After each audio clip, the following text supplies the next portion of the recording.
Paula Rosero, soy integrante del grupo 3. Nuestro tema es la dolarización.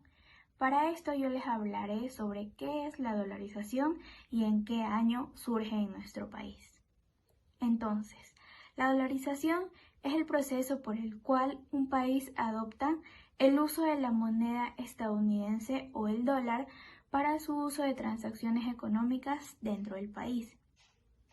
Esta moneda adoptada por el país reemplaza a la moneda nacional en todas sus funciones. Es decir, en el caso de Ecuador es reemplazado el sucre por el dólar. Principalmente hay dos razones para realizar la dolarización. La primera es si un país adopta esta medida de manera independiente y la segunda como medio para luchar contra la crisis, como el caso de nuestro país. En el Ecuador se adoptó la dolarización en el año 2000 de manera oficial, bajo el gobierno de Yamil Maguad. Esta moneda se adoptó luego de que el país sufriera una gran crisis económica e inflacionaria a finales de la década de 1990. Las razones de fondo de la crisis ecuatoriana son internas, generadas por una inestabilidad política que se inicia por el dólar. Principalmente hay dos razones para realizar la dolarización. La primera es si un país adopta esta medida de manera independiente y la segunda como medio para luchar contra la crisis, como el caso de nuestro país. En el Ecuador se adoptó la dolarización en el año 2000 de manera oficial, bajo el gobierno de Yamil Maguad. Esta moneda se adoptó luego de que el país sufriera una gran crisis económica e inflacionaria a finales de la década de 1990. Las razones de fondo de la crisis ecuatoriana son internas, generadas por una inestabilidad política que se inicia con la expulsión de Abdalá Bucaram como presidente en febrero de 1997. Además, la llegada de Fabricio Alarcón como presidente interino, un déficit fiscal insostenible, entre otros factores. Finalmente, se podría decir que el proceso de dolarización fue parcialmente exitoso, ya que ayudó a estabilizar y mejorar las condiciones macroeconómicas y la confianza en general de la población en su país y en su economía. Bueno, yo les voy a hablar sobre la historia del Sucre. En 1823, luego de haber decretado la anexión de todos los territorios de la Audiencia de Quito a Colombia, Bolívar dispuso la creación de la Casa de la Moneda en Quito, pero ya existía la Casa de la Moneda en Colombia y en Popayán, lo que hizo que la Casa de la Moneda en Quito no funcionara, y siguió circulando la moneda que en ese tiempo se llamaba granadina. Que esta moneda se mantuvo incluso después de que Ecuador se separó de Colombia en el año de 1830.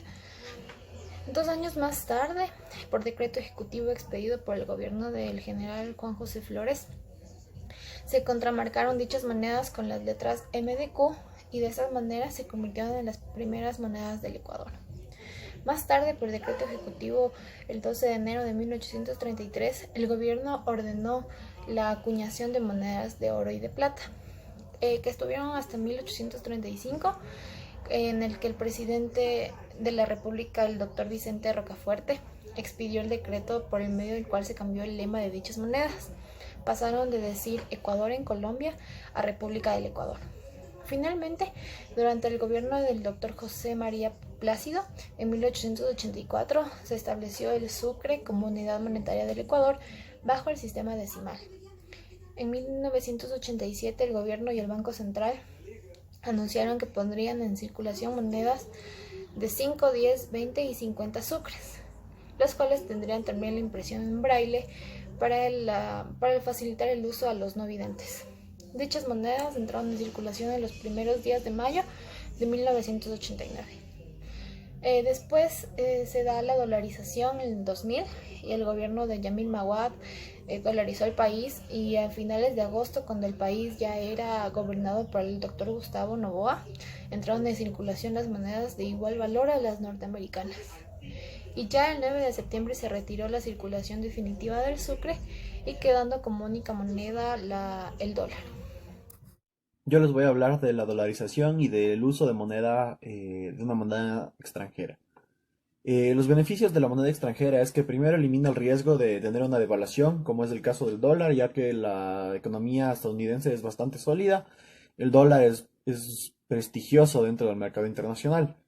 Hay un mayor nivel de confianza entre inversores extranjeros y una prima de riesgo menor. Una prima de riesgo es una garantía más o menos que se le da al país que presta dinero para que así, en el caso de que el país que pide el dinero no puede pagar, eh, también hay una tasa de interés más baja y, o sea, dentro de los créditos internacionales y un nivel de inversión mucho mayor y por ende el crecimiento económico es bastante grande.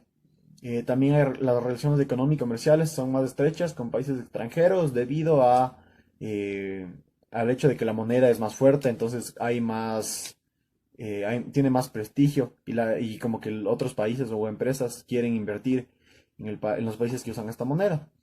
Los contras son, por ejemplo, que hay posibilidad de crisis, como fue la crisis de 2006-2007 en Estados Unidos, que afectó no solo a Estados Unidos, sino a todo el mundo y por ende a los países que usaban el dólar estadounidense. También se cede completamente el control sobre la política monetaria, por lo que no se pueden imprimir más monedas, por ejemplo, en el caso de una crisis, para que el país tenga más liquidez. Ahora les voy a hablar sobre las ventajas y desventajas de tener una moneda propia en el país.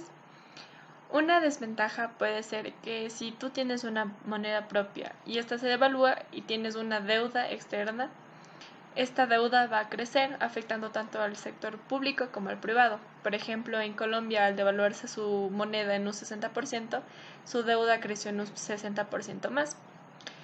Otra desventaja es la inflación, ya que los productos importados se volvieron mucho más caros.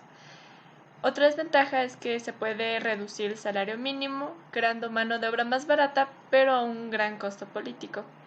Al contrario, si tuvieras una moneda extranjera, si se reduce el salario mínimo, las personas ya no culparían al Estado, sino a la moneda en sí. Una ventaja de las más importantes es que vas a tener una independencia para decidir sobre los cambios en tu moneda y no vas a tener que verte obligado a asumir medidas internacionales que puedan o no dañar a tu economía. Por ejemplo, para Estados Unidos, al tener una moneda propia, lo va a convertir en un gran poder político y económico, ya que es el mayor proveedor mundial de liquidez. En cambio, al contrario, en Ecuador, al depender del dólar, va a estar atado a las decisiones económicas que tome Estados Unidos, y estas decisiones puede que no sean beneficiosas para el país. Otra ventaja es que debido a tus propios intereses puedes convertir a tu país en un centro de inversiones extranjeras.